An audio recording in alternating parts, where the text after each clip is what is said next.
오후에 신림동에서 강의를 하고 우리 이제 오늘 보강 시간에 이제 안 늦으려고 말이야. 거기서 수업이 6시에 끝났어요. 그러니까 이제 오는데 거의 한 4, 50분 잡아야 되거든. 밥 먹을 시간이 없을 것 같아서 김밥 한 줄 사서 옆에 이렇게 놓고 말이야. 운전하면서 빨간 신호 걸리면 김밥 먹고 신호 바뀌면 가고 또 하고 먹으니까 말이야. 다 먹으니까 도착했어요. 사실 좀 되게 피곤했는데 수업을 하니까 말이야. 막 힘이 나네. 이상하네. 그래서 필을 받아서 말이야. 오늘 쭉 할까 싶은데. 경기 변동론 봅시다. 자, 20장이죠. 경기 변동이 뭔지 가로축에 시간 t, 세로축에는 그 나라의 국민소득, 예를 들면 GDP 같은 거 있죠. 이렇게 놨을 때 경제는 가만히 있지 못하지. 수시로 막 이렇게 변하는 그런 성격을 띠어요. 국민소득은 이런 식으로 급변하는데, 하지만 가만히 살펴보면 일정한 방향성을 가지고 있다 그랬지. 그래서 이걸 우리가 경제 성장의 추세 이렇게 불렀고, 경제 성장의 추세. 이때 여기 있는 이 흰색의 움직임, 이걸 우리가 경기 변동 또는 경기 순환이다. 이렇게 이제 우리가 부른다 그랬는데, 우리의 목표는 여기 있는 이 흰색의 진폭을 좀 줄이는 게 목표지, 그지? 말하자면 케인즈의 시각에서 보면 요게 경기 변동. 경기 변동의 개요 해가지고요. 개념 뭐 이런 거 나오는데 그거 한번 읽어볼까요? 경기 변동이란 총체적인 경제 활동 수준이 주기적으로 상승과 하강을 반복하는 현상을 의미한다. 그렇게 돼 있어요. 뭐 별로 어려운 게 아니죠. 미리 말씀드리면 최근의 거시경제학에서는 가장 발전 속도가 빠른 부분이 이 경기 변동하고 경제 성장 파트고요. 미시경제학에서는 어디야? 게임 이론 분야지. 게임 이론 분야. 밑에 경기 변동의 특징 있는데 굉장히 많아요, 그지? 그거 다 볼 필요 없고 공행성 체크해 보세요. 공행성. 그 다음에 지속성. 그걸 좀 볼게. 가장 대표적인 현상인데, 첫째, 경기 변동의 여러 가지 현상 중에서 공행성은 뭔가 하면, 경기 변동은 몇몇 산업 부분 혹은 몇몇의 변수에만 국한되는 게 아니고 확장 국면의 수축 국면 또는 확장 국면과 수축 국면에 있는 거의 모든 변수가 동시적으로 변하는 거야. 이게 무슨 말이야? 여기 봐봐. 지금 여기는 경제가 좋아지고 있는 국면이지. 요거랑 같은 국면이 어디야? 여기도 있고 여기도 있는 거 아니에요? 요 국면에서는 똑같은 일이 생긴단 말이야. 공행성. 자, 어떤 일이 생기겠어? 소비는 증가하고 투자도 증가하고 물가는 상승하고 실업률은 감소하고, 그치? 그런 일이 거의 똑같이 발생한단 말이야. 그게 공행변화다 그런 말이야. 거꾸로 요런 부분, 이런 부분에서는 어떤 일이 벌어지겠어? 소비 감소, 투자 위축, 실업 증가, 그런 일이 동시에 발생할 거다 그 얘기야. 이걸 공행성이라고 불러요. 그러니까 한두 개의 변수가 움직이는 게 아니라 나라 전체의 총체적인 변수가 같이 움직이는 거야. 그러니까 가끔씩 여러분 그 언론 같은 데 보면 무슨 경제연구소에서 대한민국 경제는 뭐 작년도 하반기를 기준으로 상승 국면을 마치고 하강 국면으로 접어들었다고 본다, 뭐 그런 얘기 하는 이유가 각종 데이터들을 다 모아보면 알 수 있단 말이야. 지금 어디에 있는지. 그런 뜻이에요. 쭉 내려가서 지속성 보세요. 확장 국면 또는 수축 국면이 한 번 시작되면 상당 기간 동안 지속적으로 나타난다. 이게 바로 경기 변동의 특징이야. 당연한 얘기 같은데 뭐가 중요합니까? 잘 봐. 경기 변동은 경제가 한 번 이렇게 움직였다가 그냥 이렇게 가면 이걸 경기 변동이라고 부르지 않아. 뭐가 경기 변동이야? 이러한 움직임이 계속 지속적으로 반복돼야 돼. 그게 경기 변동이에요. 다시 한번. 경기 변동은 지속성을 가져야 돼. 반복돼야 돼요. 됐습니다. 페이지 넘기시고 522페이지에 보시면 경기 변동의 국면 및 주기, 뭐 그건 별로 어려운 게 아니지. 이걸 뭐라고 불러?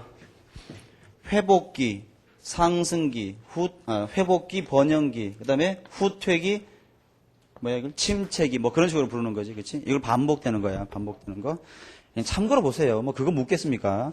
그 다음에 밑에 보시면 그래프에서 정점과 저점 뭐 이런 거 있지, 그지? 여기 봐봐. 여러분, 경기 변동의 한 사이클, 한 주기를 여기서부터 여기까지로 봐야 될까? 여기서부터 여기까지로 봐야 될까? 어디가 주기일까? 여기서부터 여기까지가 한 사이클이에요. 예, 즉 저점과 저점 또는 정점과 정점 사이가 한 사이클이야. 한 주기. 그건 체크하시고요. 밑에 보시면 경기 변동의 주기와 발생 원인이 있는데 키친, 주글러, 컨트라티에프, 건축, 쿠즈네츠 여러 개 있는데 제일 유명한 건 위에 있는 세 개지. 자, 키친, 주글러, 컨트라티에프. 키친 파동 또는 키친 순환. 이게 제일 짧은 거야. 이게 몇 년이야? 약 한 3년 내지 한 4년 정도의 주기. 예, 요걸 보통 우리가 키친 파동, 단기 순환이죠. 단기 순환. 제일 끝에 있지. 단기 순환. 원인은 뭐야? 재고 투자의 변화야. 그치? 예, 케인즈 학파가 주로 강조하는 게 키친 파동이지. 주글러, 설비 투자의 변화로 생기는 중기 파동. 약 한 10년 정도의 파동. 콘트라티에프는 약 한 50년 정도의 장기 파동인데 주로 기술 혁신이나 대규모 전쟁 발발과 같은 그러한 요인 때문에 발생해요. 글자 숫자로 기억하면 좋겠지. 키친 짧잖아. 단기. 주글러 좀 길지. 콘트라티에프 길잖아. 장기 순환. 얼핏 보면 5글자 같잖아. 한 50년 정도의 장기 순환. 자세히 보면 6글자지 근데. 됐습니다. 안 나오지. 옛날에 한 20년 전쯤에 주로 유행했던 시험 문제예요. 아직도 유머가 통한단 말이지. 예. 경기 변동과 경제 변수의 움직임 읽어보시고요. 경기 지수. 지금 현재 경제가 여기냐 이거 알아보기 위해서 측정하는 지표. 이게 바로 경기 지표인데 이건 뭐 그냥 여러분들이 암기해야 될 상황이야. 그래서 종합지수, 경기 종합지수라는 게 있지. CI라고 부르는데 밑에 보시면 경기 종합지수를 크게 세 가지로 나눕니다. 선행지수, 동행지수, 후행지수. 선행지수는 뭐야? 지금 현재의 경제 상태보다 한 발짝 미리 움직이는 거야. 그러니까 선행지수를 조사해보면 앞으로의 경기 변동 예측을 할 수 있겠지. 그지? 동행지수는요. 지금 현재의 경제 상태와 같이 움직이는 거니까 현재 우리 경제가 어디 있는지를 확인하려면 동행지수를 측정하면 되겠지. 후행지수는 지금 현재의 경제 상태보다 조금 느리게 움직이는 거야. 그러니까 우리가 지금 어디를 지나왔나 이걸 확인하려면 후행지수 측정하면 될 텐데 이게 또 가끔 물어요. 이게 선행지수에 뭐가 있는지 뭐 이런 것들. 인간의 능력으로 다 외울 수 있겠어 이걸? 예, 몇 개만 한번 확인해 볼게. 불안하니까 그냥 나는 안 보고 싶은데 말이야. 먼저 선행지수에서는 건축허가 면적, 4번의 건축허가 면적 이게 좀 중요하고요. 6번의 기계 수주액, 8번의 통화량 같은 거 있지, 유동성. 그 다음에 9번의 신용장 내도액 같은 거 있죠. 그런 것들, 여기 선행지수에 해당되고, 동행지수에 해당되는 건 주로 어떤 게 있어? 제일 중요한 게 거기 3번의 제조업 가동률 지수. 현재 지금 기업이 얼마만큼의 공장 가동률을 가지고 있느냐, 그거지. 그런 것들. 그 다음에 6번의 도소매액 판매 지수, 시멘트 소비량, 수출액, 수입액, 이런 것들을 동행지수라고 봐요. 그 다음에 후행지수에는 대표적으로 실업률 같은 게 해당되는데, 실업률 같은 거. 그 다음에 6번 회사채 유통 수익률 같은 거. 그 정도는 봅시다. 뭐 더 볼 이유가 없는 것이지. 524페이지 경기 실사지수, BSI라고 부르는데 경기 실사지수는 어떻게 하냐면 기업들을 찾아가가지고 뭐라고 문제하면 지금 경제가 좋아지고 있다고 생각하십니까? 후퇴하고 있다고 생각하십니까? 물어봐. 그럼 둘 중에 하나일 거 아니야? 굿 또는 bad 이렇게 물어볼 텐데 전체 응답 기업체 중에서 좋아지고 있다고 얘기한 사람의 숫자에다가 나빠지고 있다고 얘기한 사람의 숫자를 빼. 거기에다가 100을 곱해. 그 다음에 100을 더해. 왼쪽에 보세요. 경기 실사지수는 0과 200 사이의 값을 가져. 200 사이의 값을. 그 200에 좀 주의하길 바래요. 200에. 경기 동향지수 또는 경기 확산지수란 말을 많이 쓰지. 확산지수. DI라고 쓰는데 공식 거기 있으니까 확인해 보시고요. 이건 기준이 50%야. 그래서 50% 이상이면 확장 국면, 미만이면 수축 국면. 뭐 나오겠습니까? 경기 예고지수, BWI라고 부르는데 요건 색깔로 구분하는 거죠. 청신호, 적신호.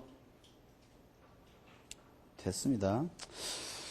그래요. 경기 변동은 이걸 봐야 되는 거지, 우리가 이제. 자, 경기 변동 이론 보시면 경기 변동 이론의 분류 굉장히 많네. 크게 두 가지가 있어요. 전통적 경기 변동과 현대적 경기 변동. 뭐가 더 중요할까? 당연히 현대적이겠지. 전통적 경기 변동 이론은 이론적인 베이스가 약하거나 너무 좀 지엽적인 문제들을 많이 다루고 있기 때문에 우리가 뭐 현실적으로 거의 고려하지 않고 있거나 시험에서도 다루지 않고 있습니다. 거기 지금 그나마 노란색으로 표시되어 있는 게 호트리의 순수화폐적 경기 변동 되어 있는데 그것도 볼 필요 없어요. 보지 마세요. 태양 흑점설 같은 건 뭐 어때? 굉장히 뭐야? 제본스가 이제 주장한 게 태양 흑점설. 제본스는 영국의 경제학자인데 말이야. 제본스가 영국의 경기 변동을 쭉 연구하다가 영국의 경기 변동이 왜 생길까 고민했는데 알 수가 없었지. 그러다가 뭘 본 거야? 어느 날 태양의 흑점을 본 거야. 태양의 흑점이 뭐야? 태양에서 좀 온도가 이렇게 굉장히 높은 부분이 흑점 아닌가?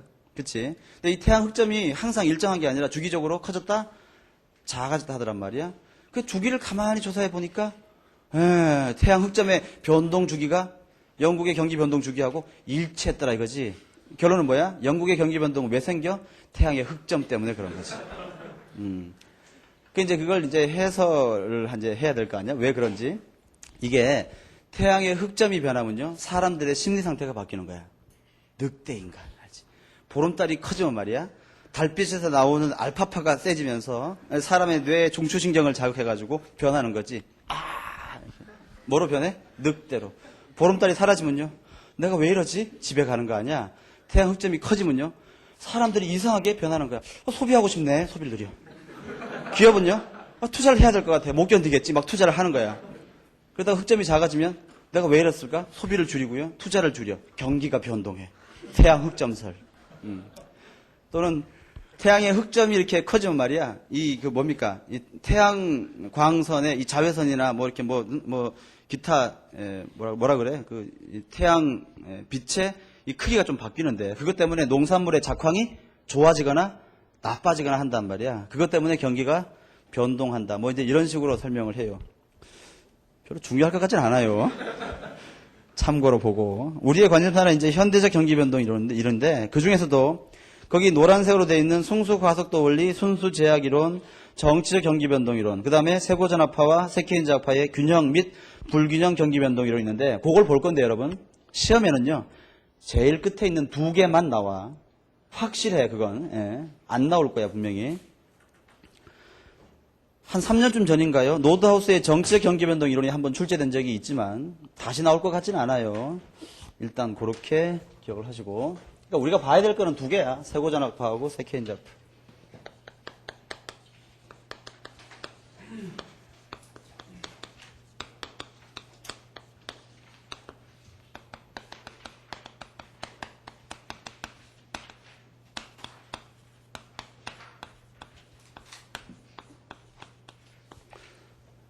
사무엘슨.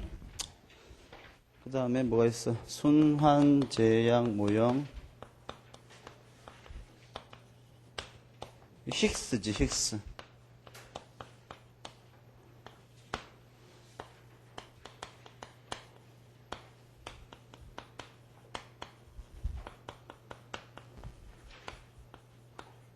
노드하우스.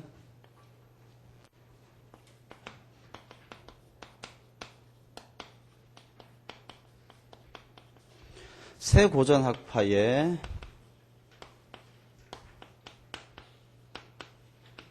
균형 경기 변동. 이걸 Equilibrium Business Cycle 모형이라고 해서 EBC 그렇게 불러요. 세고전학파의 균형 경기 변동 이론에는 두 가지가 있습니다. 그래서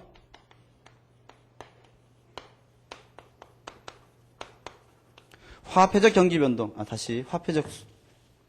화폐적 균형 경기 변동 이론이 있는데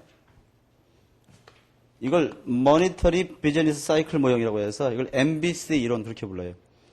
요걸 주장한 학자가 루카스죠. 루카스. 그 다음에 실물적 균형 경기 변동 이론 주장한 게 이게 Real Business Cycle 모형이라고 해서 요걸 주장한 학자가 RBC 이론의 황태자들이지. 키들랜드하고 에드워드 프레스컷.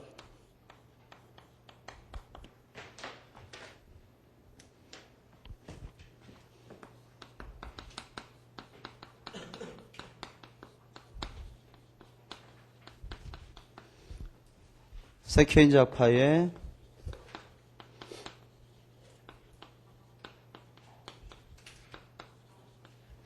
불균형 경기 변동 이론. 예. 요건데 보나마나 뻔합니다. 시험에 나오는 거는 요거야, 요거. 요거. 얘는 조그맣게 하나 하고 말이야. 역시 중요하지. 이렇게.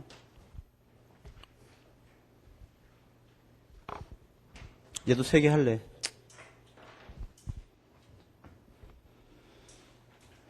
설명은 다 할 텐데 여러분 분명히 얘기하건데 1, 2, 3번은 정말 그냥 한번 읽기만 하고 지나가세요. 안 나올 거야. 순수 가속도 이런. 사무엘슨은 어떤 학파야? 케인즈 학파지. 케인즈 학파. 그래서 이 기억납니까 여러분? y 콜 c 더하기 i 더하기 g 더하기 x 마이너스 m에서 소비는 차지하는 비중이 얼마야? 한 70% 돼. 약 한 3분의 2 정도 이상 돼요. 그 다음에 투자는 한 15 내지 20% 정도 되는데 내가 뭐라 그랬어? 소비는 상당히 안정적인 형태를 띠고 오히려 투자는 굉장히 급변하는 변동성이 큰 그런 형태를 띈단 말이야. 그래서 케인즈 학파의 경우에는 이 투자가 경기 변동의 주범이다. 늘 그렇게 생각을 한단 말이야. 그렇게. 그런데 우리가 이 y 이퀄 c 더하기 i 더하기 g 더하기 x 마이너스 m에서 c를 c대로 더하기 스몰 c 곱하기 y 이렇게 하고 i 이퀄 i 제로 이게 뭐야? 독립투자 더하기 이렇게 하면 유발투자 그렇게 얘기했지, 그치? 예, 유발투자를 고려해가지고 여기 보면 경기 변동의 주범인 이 투자가 말이야 무슨 이유에선가 한번 증가하면 이게 승수 곱하기 델타 i 한 것만큼 국민소득이 증가하지 않습니까? 그렇지? 국민소득이 증가하면 어떤 일이 벌어져? 요게 증가하면 소비가 증가하고 투자가 증가하는 거지. 그렇지? 예. 투자가 증가해. 투자가 증가하면 어떻게 되는 거야?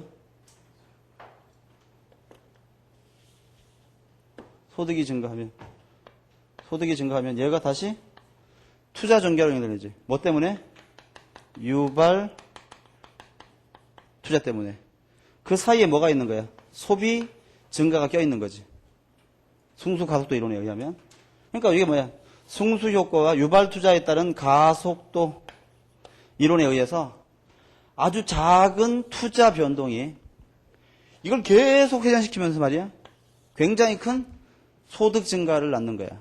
거꾸로 외생적인 작은 투자의 감소는 굉장히 큰 폭의 소득 감소로 연결되는 거지. 결국 요게 조금만 증가하거나 조금만 감소해도 이쪽은 굉장히 크고 굉장히 작은 그러한 변화를 보이더라 그 말이야. 이게 바로 승수 가속도 이론이에요. 그래서 우리 그때 어떻게 했습니까? 그 앞에서 한번 배웠잖아. 승수 가속도 이론. 뭐 별로 중요하진 않지만 그때 어떻게 했냐면 C 이퀄 알파 곱하기 Y T-1 이게 뭐야? 전년도 소득이 지금 현재의 소비를 결정하는 거고 투자는 어떻게 되는 거예요? 우리 거기 보면 뭐라고 났습니까? 투자는 소비의 일정 비율인데 베타지 그지? 투자는 이번 기의 소비와 전기 소비의 변화야. 예를 들어서 전년도에 자동차를 사람들이 100대를 원했고 이번 기에는 200대를 원한다면 그 차이만큼 생산이 증가해야 될 거 아니야. 그러니까 어때? 베타의 비율만큼 투자가 증가해야 된다. 그런 뜻이지. 여기다가 이렇게 집어넣으면 요걸 집어넣으면 어떻게 되는 거야? 베타의 알파 곱하기 yt-1 마이너스 알파 곱하기 yt-2가 돼서 결국 특정 연도의 투자라고 하는 것은 어떻게 되는 거야? 알파 곱하기 베타의 y-t y-t-2 요렇게 되는 거고 이걸 다시 Y, T에 대해서 쭉 정리해보면 우리 교재 그 노란색 박스 있죠, 여러분. 그와 같은 식으로 바꿀 수 있다, 이거 말이야. 네. 이걸 가로축에 T, 다시 이걸 가로축에 T, 세로축에 Y 이렇게 놓고 이걸 돌려보는 거지. 예, 계량으로 말이야. 시뮬레이션으로 돌려보면 여러 가지 형태가 나오는 거예요. 보면 한 5가지 되어 있잖아, 그죠? 한 박스 안에 한번 보세요. 수렴형, 진동수렴형, 발산형, 진동발산형, 진동형 뭐 이렇게 있는데 크게 2가지 아니야. 발산하는 형태하고 수렴하는 형태하고, 그치? 예. 이 5가지의 경기 변동의 형태를 보이는데 이 중에 실제 경기 변동에 가장 가까운 건 뭐야? 일단 여러분 봐. 일방적인 수렴형과 일반적인 발산형은 어때요? 이거는 실제 경기 변동의 주기적인 반복성하고는 맞지 않아, 그치? 그 다음에 진동 발산형과 진동 수렴형 어때? 실제 경기 변동의 형태하고 비슷하지만 특히 진동 수렴형의 경우에는 시간이 지나면서 경기 변동이 사라지는 거지. 지속성을 갖기가 좀 어렵단 말이야, 그치? 그러니까 실제 경기 변동에는 진동 발산형과 진동형이 더 가까울 거야. 그러니까 이렇게 분석했다 그 말이야, 이런 식으로. 그러니까 원인은 뭐야? 한마디로 여기에서 얘기하는 결론은 뭡니까? 승수 가속도에서 한 얘기는 경기 변동의 원인은 투자다, 투자. 예. 따라서 투자의 급격한 변동은 굉장히 큰 경기 변동 또는 국민소득 변화로 나타날 것이다. 그럼 승수 가속도 이론에 따르면 경기 변동을 안정시키려면 어떻게 하면 돼? 기업의 투자를 안정적으로 유지하면 되는 거지. 근데 그 투자가 또 어디에서 영향을 받아요? 소비에 영향을 받으니까, 그치? 같은 문제로 언급해야 될 거야. 그 다음, 요거. 순환제약 모형은 뭔가 하면, 힉스가 케인즈가 방금 얘기한 이 5가지의 경기 변동의 유형 있잖아. 예. 요것 중에 발산형이 자기가 생각할 때는 가장 현실과 가깝다. 그렇게 생각을 하고, 어디 있어? 예. 발산형이 가장 가깝다 생각을 하고, 경기 변동의 상한과 경기 변동의 하한을 그어, 상한과 하한. 그 속에서 우리 그림에 있는 그 진동형을 진동시켜봐. 그럼 어떻게 되는 거야? 얘가 이렇게 움직이겠지, 이렇게. 예. 이게 바로 뭐야? 경기 변동 순환 과정에서 제약을 가한 다음에 그 속에서 경기 변동의 움직임을 살핀 것. 이게 바로 힉스의 순환 제약 모형이야. 저기 움직이는 형태가 마치 그 당구장에서 말이야. 공이 왔다 갔다 하는 거하고 비슷하다고 해서 어떤 교재에서는 얘를 당구대 이론이라고 부르는 경우도 있어요. 별로 바람직스럽지 않은 표현인 것 같아요. 순환 제약 모형 있어 보이잖아, 그지? 안 나올 거야. 예. 케인즈 학파의 모형이고 투자가 중요하다고 한다. 뭐 그 정도만 기억하면 충분해. 정치적 경기 변동 이론 노드하우스인데 한 5년 내지 10년에 한 번 정도 나오는데 말이야. 몇 년 전에 나왔단 말이지. 안 나올 건데. 내용을 보면 노드하우스는 뭐라고 한 거야? 경기 변동이 발생하는 원인은 어떤 이유야? 그건 정치적인 이유다. 그렇게 본 거야. 예를 들어서 내년도에 선거가 있으면 정부 여당은 선거에 승리하기 위해서 선거가 치루어질 즈음에 경기 상태가 굉장히 좋도록 만들고 싶겠지. 그러니까 어때? 미리 통화량을 풀어버리고 재정 지출을 증가시키고 보도블록을 뒤집어서 새 걸로 깔고 멀쩡한 아스팔트 길을 뒤집어가지고 딱 깔고 막 그렇게 한단 말이야. 그럼 어때? 야, 이건 뭔가 이게 좋아지고 있구나. 이게 이 정권이 말이야 정치를 잘하고 있고 경제를 잘 운영하고 있구나. 이런 생각이 들어서 표를 준다고 얘기지. 자, 돈 막 쓰고 막 지출했지. 선거에서 이겼어. 그 다음에는 놔두면 다 뭐야? 인플레이션 아닙니까? 선거에 승리한 다음에는 다시 돈을 걷는 거지. 이렇게 통화량을 줄여버려. 그럼 어때? 경제가 증가했다가 감소하게 되는 거예요.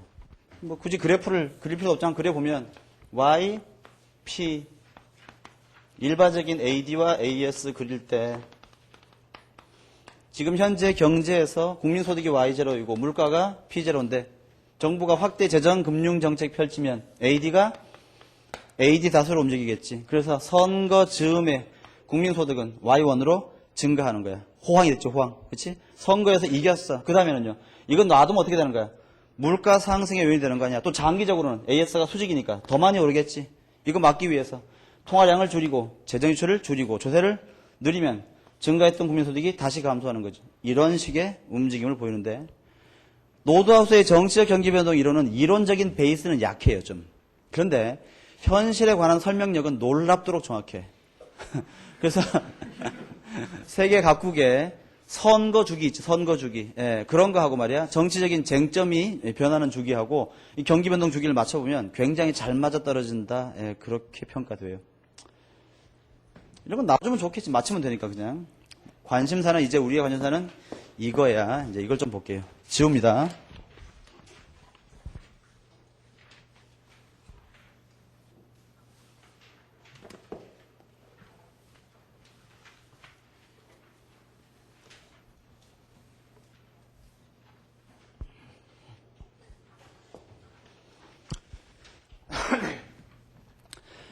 이 복잡하고 어려운 공부일수록 간단하게 정리하는 게 최적이에요. 자, 봅시다. 여기에서 나올 수 있는 시험 문제는 두 가지뿐이에요.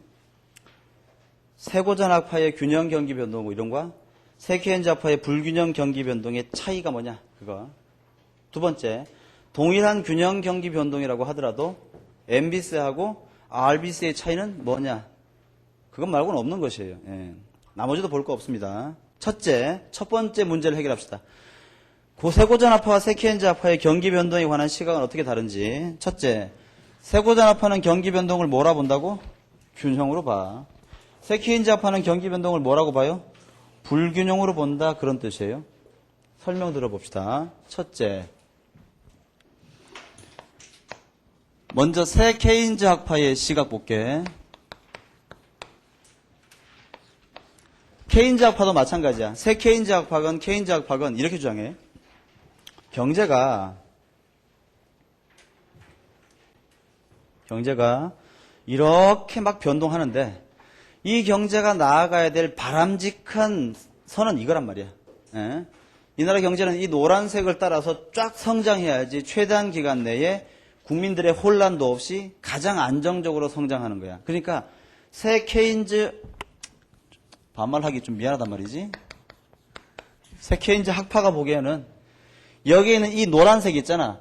여기는 이 노란색들이 다 뭐가 되는 거야? 이게 균형점들이야. 이게 균형점들. 이게 전부 다. 이게 바람직한 선들이야. 이게 다 균형이야. 이런 것들이. 이게 다 균형인데, 케인즈 계통은 경제를 불신하지. 시장을 믿지 않아. 즉, 시장에 놔두면 이렇게 가는 게 아니라, 지네들이 막 알아서 이렇게 꿈틀꿈틀 대면서 말이야. 굉장히 돌아서 이 바람직한 선으로 나아가는 거야. 그러니까 술 취한 사람이 집을 똑바로 못 찾아가고, 막 헤매다가 간신히 집에 가는 거하고 똑같단 말이야. 즉, 새 케인즈학파 또는 케인즈학파 계통에서는 이 노란색의 경제성장의 추세선, 이것들이야말로 경제의 균형점들인데 시장이 자체적으로 완벽하지 못하니까 시장에 맡겨놓으면 자꾸 균형으로부터 이탈하는 거야. 이탈. 균형으로부터 벗어나려고 한단 말이야. 예. 그게 바로 경기 변동이야. 즉 얘는 균형으로부터의 이탈 현상이야. 새 케인즈학파가 보기에는. 즉 경기 변동 이퀄 뭡니까? 경기 변동 이퀄 불균형이지, 불균형. 바람직스럽지 않은 거란 말이야. 따라서 새 케인즈학파나 케인즈 계통에서는 뭐라고 얘기하는 거야? 이러한 경기 변동은 균형으로부터의 이탈, 불균형점들, 해결해야 될 안 좋은 점들, 이렇게 보여.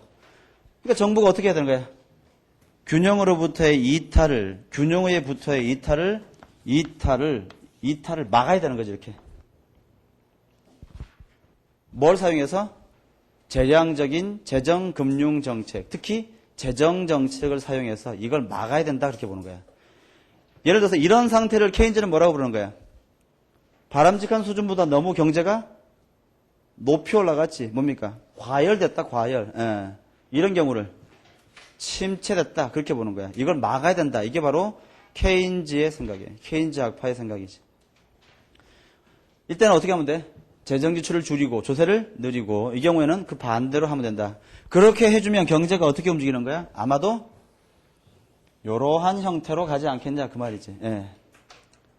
이게 정부의 역할이다 라고 보는 것이 케인즈 계통의 생각이에요.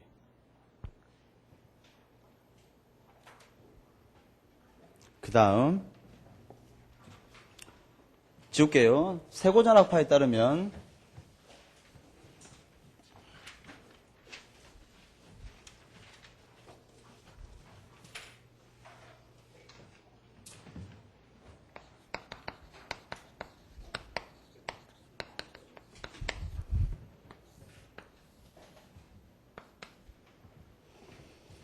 시간이 지나면서 경제가 막 이렇게 움직이는데 이때 케인즈에 따르면 일정한 경제 성장의 추세선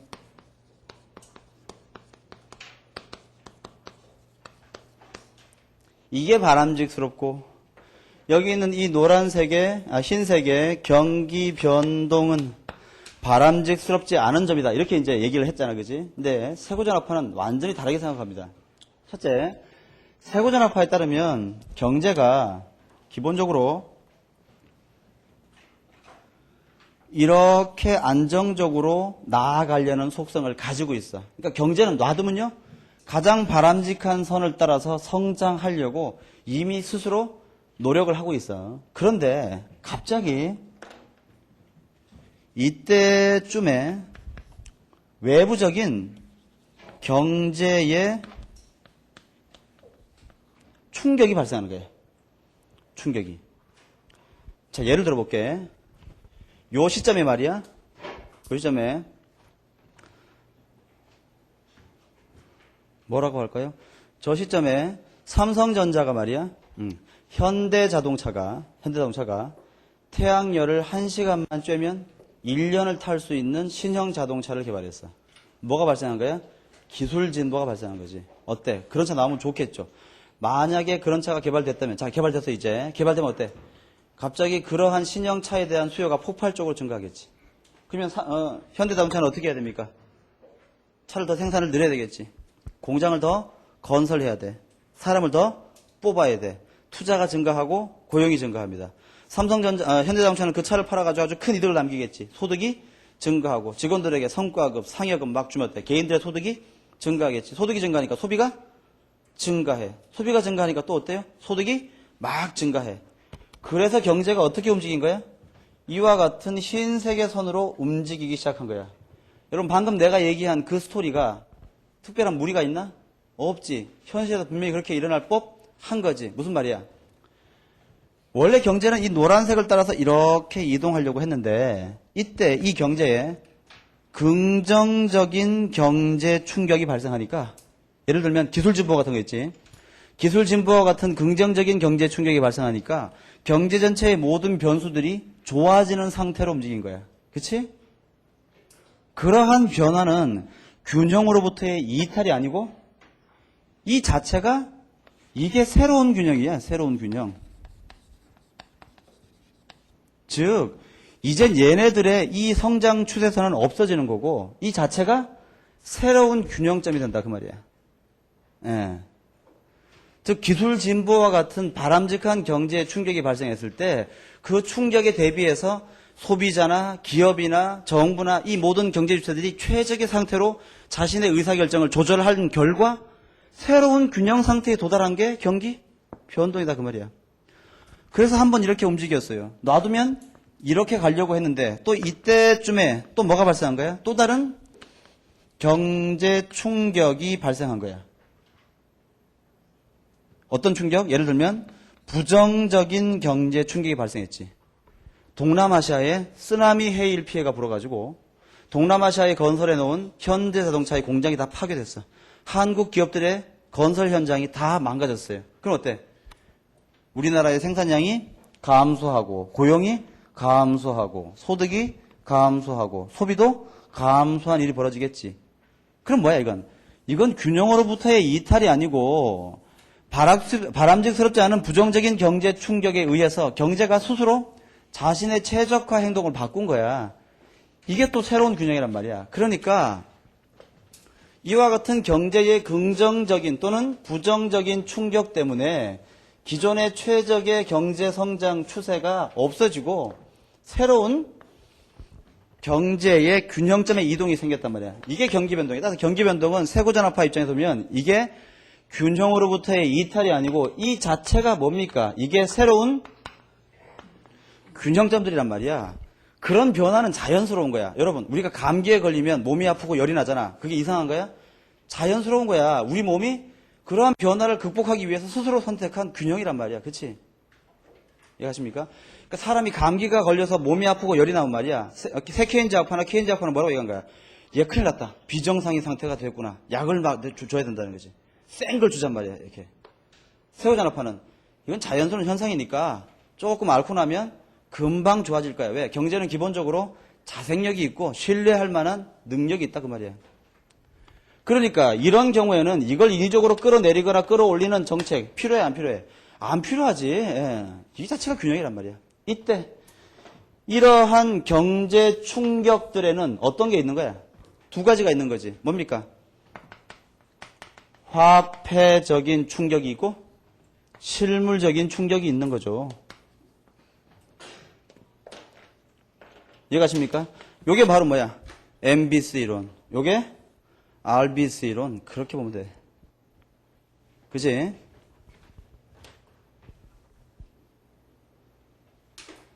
그럼 이 둘의 시각 차이는 이해됐을 거라고 보고요. 여기에 화폐적 균형 경기 변동 이론을 볼게요. 루카스인데 루카스의 MBC 이론은 루카스의 아까 우리가 봤던 선 모델에다가 루카스 공급 함수를 결합하면 바로 쉽게 이해할 수 있어요. 어떻게 보면 굳이 필기 안 해도 괜찮은데 아까 했던 거하고 거의 비슷해. 자, 루카스 공급 함수가 어떻게 됩니까? y equal yf 더하기 알파의 p 마이너스 p expectation 이렇게 되죠. 여러분 이 정도는 암기하셔야 돼요. 이걸 그림으로 그리면 어떻게 된다 그랬어? p y 해서 AS는 P와 P expectation이 일치하면 수직이고, 그치? 만약에 P가 P expectation보다 크면 우상향할 수 있다. 이렇게 되는데, 아까 얘기했던 선 모델을 한번 생각해봐. 정부가 발표하기는 뭐라고 얘기하는 거야? 통화량 증가를 10%로 하겠다. 이렇게 발표했어. 그래서 이걸 합리적으로 기대해가지고 믿은 사람들은 물가 상승도 한 10%좀 생기겠구나 그렇게 믿고 있었는데 그때 정부가 실제로 통화 증가율을 20%로 늘렸다면 실제 물가의 상승 속도는 20%였겠죠. 그때 제가 아까 뭐라고 했습니까? 어떤 경제에 섬이 있는데 한 섬에 살고 있는 사람이 실제 물가 변동과 자신이 생각한 물가 상승에 대한 예상치가 일치하지 않게 되면 어떻게 되는 거야? 자기 물가만, 자기 물건의 가격만 더 많이 올랐다고 착각에 빠지는 현상. 그게 뭐라고 했어? 물가 인식에 대한 오류 또는 물가에 대한 오인식이 발생해서 생산을 증가시킨다고 그랬잖아. 그렇지? 나라 안에 그런 사람들이 많으면 생산이 크게 증가하겠지. 근데 그걸 여기에 그림으로 나타내면 어떻게 하면 돼? AD 곡선이 이렇게 있었는데 정부의 통화량 증가 때문에 AD가 오른쪽으로 AD 다수로 움직일 때 그때 완전 고용 국민소득보다 국민소득이 일시적으로 더 증가하는 거지, 그지? 즉 경제가 A점에서 B점으로 순간적으로 이동하는 거예요, 그렇지? 이해가십니까? 그럼 어떻게 되는 거야? 경제가 변동하는 거지, 경기 변동. 예. 그 다음 시간이 지나면서 어때요? 아니 내가 물가를 잘못 인식했구나. 요게 20이고 요게 나는 10밖에 인식을 안 했네. 라는 걸 뒤늦게 깨달으면 어떻게 되는 거야? 물가 인식에 대한 기대를 바꾸겠지. 20으로. 그럼 어떻게 되는 거야? B점에서 C점으로 다시 이동해서 경제는 다시 원래대로 되돌아가는 거야. 어때? 하나의 주기가 생긴 거지. 예. 이런 경우에 경기 변동이 발생하더라. 이게 바로 루카스의 생각이야. 그럼 여기 봐요. 루카스의 경우에는 이 경우에는 첫째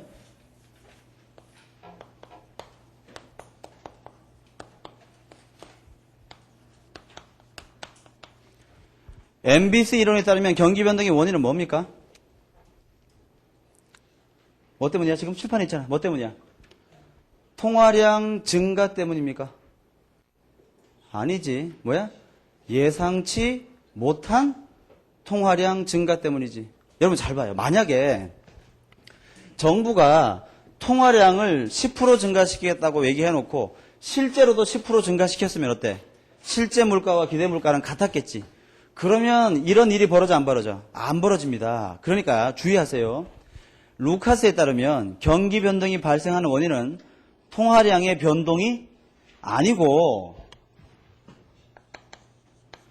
미처 예상치 못한 통화량 변동이에요.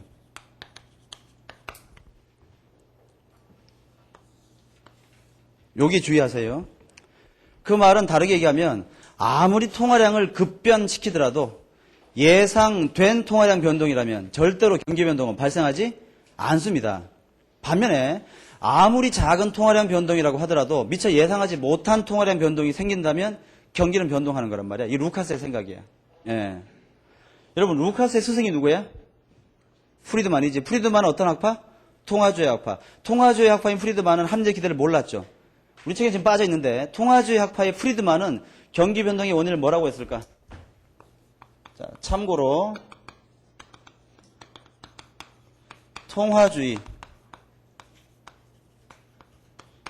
프리드만에 따르면 경기 변동의 원인은 뭐야? 경기 변동의 원인은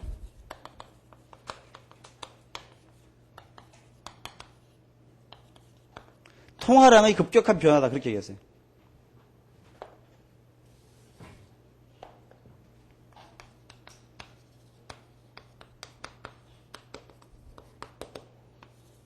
이 차이를 잘 기억해봐. 그러니까 프리드만에 따르면 통화량이 너무 자주 바뀌면 그것 때문에 경기 변동이 생긴다. 이렇게 얘기했단 말이야. 그러니까 뭘 주장한 거야? 준칙주의, K%를 이런 거 주장했는데 루카스는 그게 아니고 아무리 많이 변화시켜도 예상됐으면 전혀 문제 없단 말이야. 왜? 합리적으로 다 기대할 테니까. 예상치 못한 통화량 변동이야말로 진정한 경기 변동의 원인이다. 그렇게 봤어요. 그런데 이 루카스의 MBC 이론은 아주 치명적인 문제점을 하나 안고 있는데 그럼 뭔가 하면 화폐적 경기 변동 이론은 경기 변동의 원인을 아주 잘 설명해. 예상치 못한 통화량 변동이야. 근데 봐. 미처 예상하지 못한 통화량 변동 때문에 실제 물가와 기대 물가 사이에 괴리가 발생해서 물가 인식에 대한 오류가 발생하면 그것 때문에 일시적으로 총생산이 증가하는 경기 변동이 생기지. 근데 봐. 아까 얘기했잖아. 한번 이런 거짓말에 속고 나면 다시 이렇게 해가지고 국민소득이 회복되지. 그 다음에는 또 예상치 못한 통화량 변동을 시키면 이게 발생이 안 해. 안 해 잘. 그러니까 어때? 경기 변동은 일회적인 성격으로 끝나버립니다. 근데 우리가 뭐라고 했어? 경기 변동의 가장 큰 특징 중에 하나는 지속성. 이게 계속 반복되고 지속돼야 돼. 따라서 루카스에 따르면 경기 변동의 원인은 잘 설명하는데 이 경기 변동의 지속성을 이걸 설명하지 못해요. 예. 그래서 등장하는 게 뭐야? 그게 RBC란 말이야. RBC. 최근에 거시경제학계에서 가장 잘 나가고 있는 파트가 바로 실물적 균형 경기 변동이라는 파트지. 키들랜드와 프레스컷, 꼭 기억하셔야 될 거고요. 프레스컷 교수는 재작년인가 노벨 경제학상을 받았죠. 바로 이 공헌으로. 여기에 따른 말이야. 여러분 여기 보시면 결국 루카스의 화폐적 균형 경기 변동 이론은 이런 거 아니야. 이쪽은 스토리가 결국 예상치 못한 통화량의 변동이 뭘 움직여? AD를 변화시키고, 그렇지? 이 AD 변화 속에 AS 우상향이 결합되면 어때요? 이게 경기 변동으로 이어진다. 이게 바로 이제 화폐적 균형 경기 변동 이론의 스토리인데 말하자면 실물적 균형 경기 변동 이론은 그게 아니고 어떤 경제에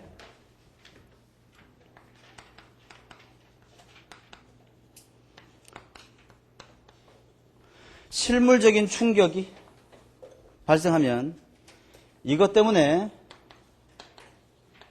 AS 곡선이 이동하고 이것 때문에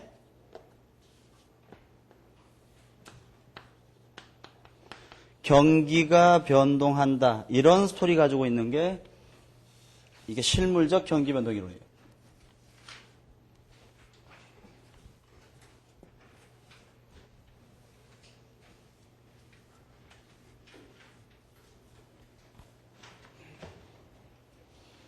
이때 여기에 있는 실물적 충격은 뭔가 하면 한 나라 전체의 총생산에 영향을 미칠 수 있는 모든 충격을 얘기하는 거야. 우리 교재에 보시면 실물적 충격이 자세하게 나와 있거든. 책을 잠깐 볼게요. 532페이지를 보세요. 자, 실물적 경기변동 이론. 1. 경기변동의 원인. RBC에서는 경기변동의 주된 요인을 생산성 충격이나 노동시장의 규모 변화, 정부 주체의 변화, 민간 저축의 변화 등등의 실물적 충격으로 봐. 자, 밑에 보시면 새로운 경영 기법이 도입됐다. 뭐야? 이른바 기술 진보에 가까운 거지. 생산이 증가할 거야. 두 번째, 노동과 자본의 질적인 변화가 생겼다. 무슨 말입니까? 근로자 중에 한두 명이 하룻밤 사이에 빌 게이츠가 된 거야. 그죠? 세 번째, 새로운 자원이나 에너지의 발견, 유전을 개발했다든지 아니면 태양열을 새로 개발했다든지. 그 다음 방금 내가 얘기한 것들은 긍정적인 변화지. 부정적인 충격도 있죠. 쓰나미 해일이 불었다든지 태풍, 뭐 그런 거, 또는 뭐 혹한 이런 기후 변화. 그다음에 정부가 갑자기 기업의 설립을 규제하거나 아니면 기업의 설립을 편하게 만들어주거나, 그치? 이런 정책들. 세율을, 기업의 소득세율을 인상시키거나 인하시키거나, 법인세율을 바꾸거나, 기업의 투자에 대한 감가상각을 해주거나 안 해주거나, 이런 일을 하면 말이야, 국가 전체의 생산이 변한단 말이야. AS가 이동하는 거야. 여기 보세요. 그래서 여기 P, Y 있을 때 모든 물가 변화가 다 예상된 걸로 치잔 말이야. 다 예상됐어. 좋아. 여기에 총수요곡선이 이렇게 있어요. 이게 완전 고용 국민소득이었어. 그런데 그 나라에 긍정적인 경제 실물 충격이 발생하면 어떤 일이 벌어져? 얘가 오른쪽으로 시프트하는 거야, 이렇게. 그러면요, 여기가 새로운 균형점이 되는 거고, 이때의 국민소득이 뭐야? 이게 또 새로운 완전 고용 국민소득이 되는 거지, 이게. 예. 또 어때? 쓰나미 해일이 불었어. 아니면 갑자기 혹한이 왔고, 외계인이 침입했어요. 웃을 게 아니야. 진짜로 가능한 거란 말이야. 그게 다 뭐야? 실물적 충격이야. 예. 그런 일 때문에 갑자기 공급이 줄었어. 그럼 또 이게 뭐가 되는 거야? 이게 완전 고용 국민소득의 감소야. 이 자체가 그냥.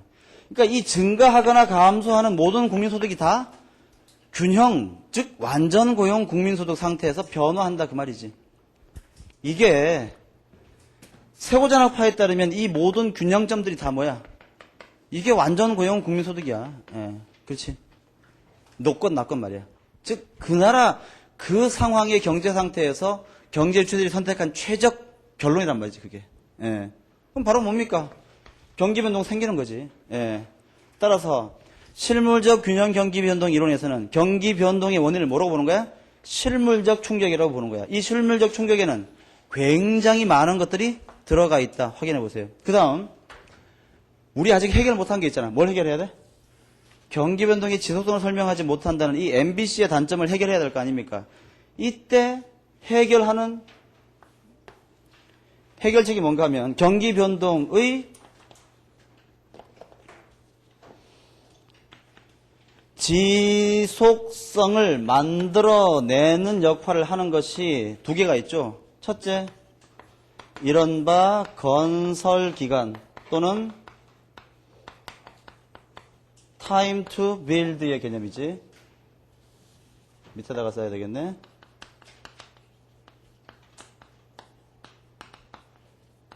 건설기간은 다른 말로 완결기간 또는 성숙기간이다. 이렇게도 불러요. 우리 책이 좀 없어요. 이게 지금 보니까. 두 번째,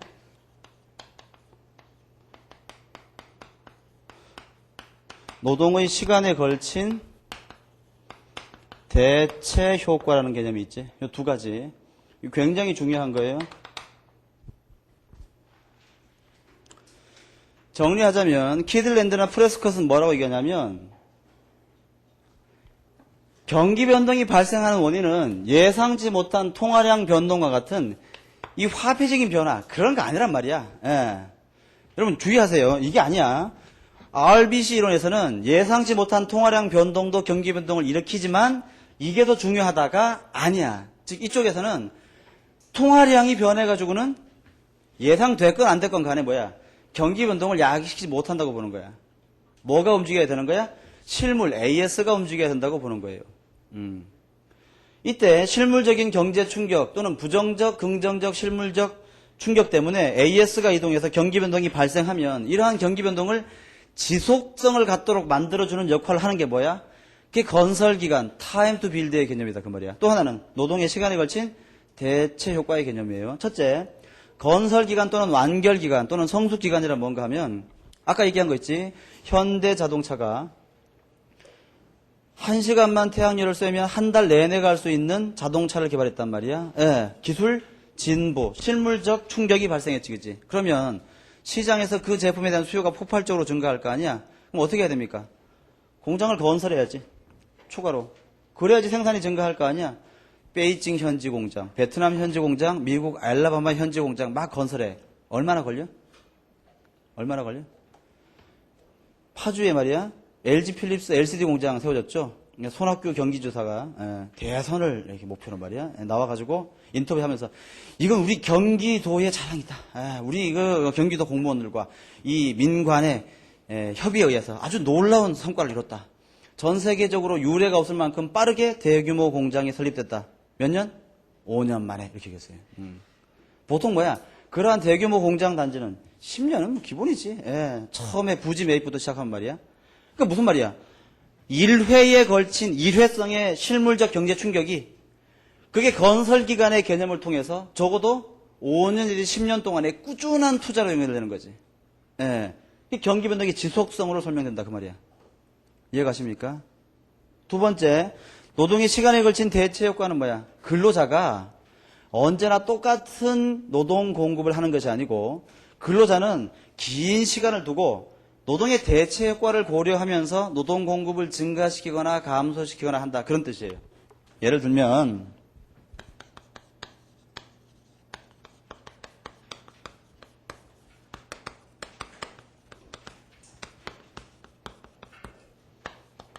예를 들어서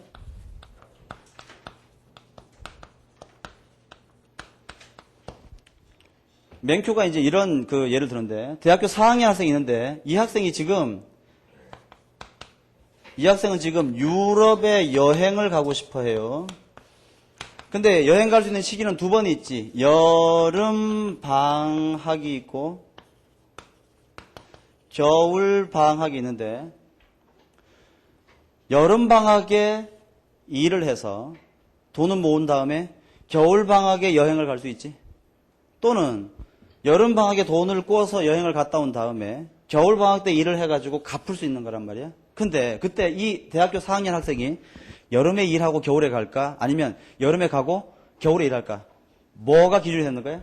노동의 시간에 걸친 대체 효과가 결정의 기준이 된다는 그 말이야. 예를 들어서 봄에 그 나라에 긍정적인 기술 진보가 발생했습니다. 그럼 경제가 뭐가 되는 거야 이제?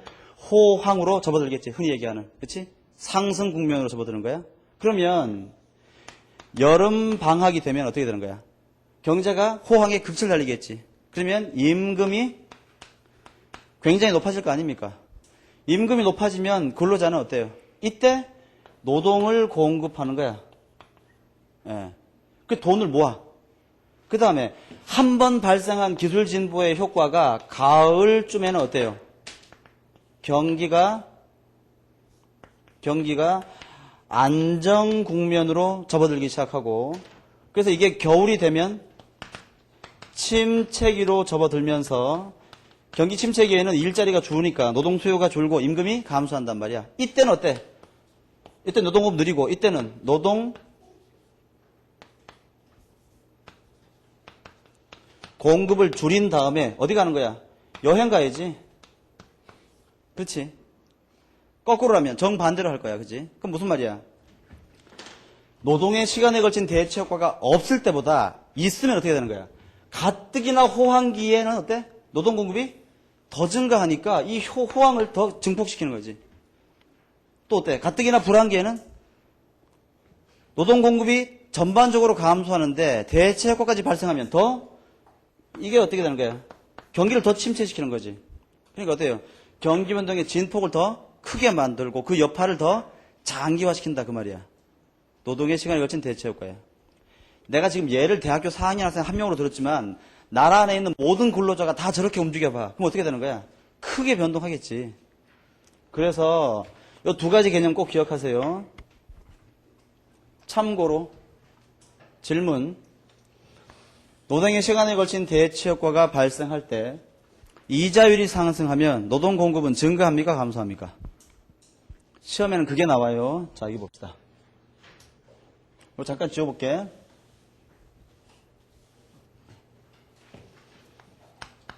이자율이 상승해. 어떤 사람이 현재와 미래를 사는데 이자율 상승했어. 나는 저축을 지금 하는 게 좋아? 나중에 하는 게 좋아? 지금 해야 되는 거지. 이자를 높을 때. 나중엔 더 떨어질지도 모르니까. 그렇지? 또는요. 계속 오른다고 하더라도 지금부터 어때? 높은 이자의 효과를 받아야 되니까 이자율이 상승하면 나는 지금 현재 저축을 증가시켜야 돼요.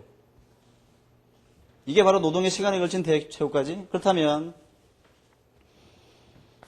노동의 시간에 걸친 대체 효과에 따르면 이자율이 상승할 때 저축이 증가해요. 그 말은 이자율이 상승하면 소비는 감소해야 되는 거지. 그 다음 저축을 증가시키기 위해서 나는 돈을 벌려면 지금 벌어야 돼? 나중에 벌어야 돼? 지금 벌어야 될 거 아니야. 따라서 노동에 대한 공급은 증가합니다. 분명히 이걸 물어볼 거야. 시험에서는. 확인하세요.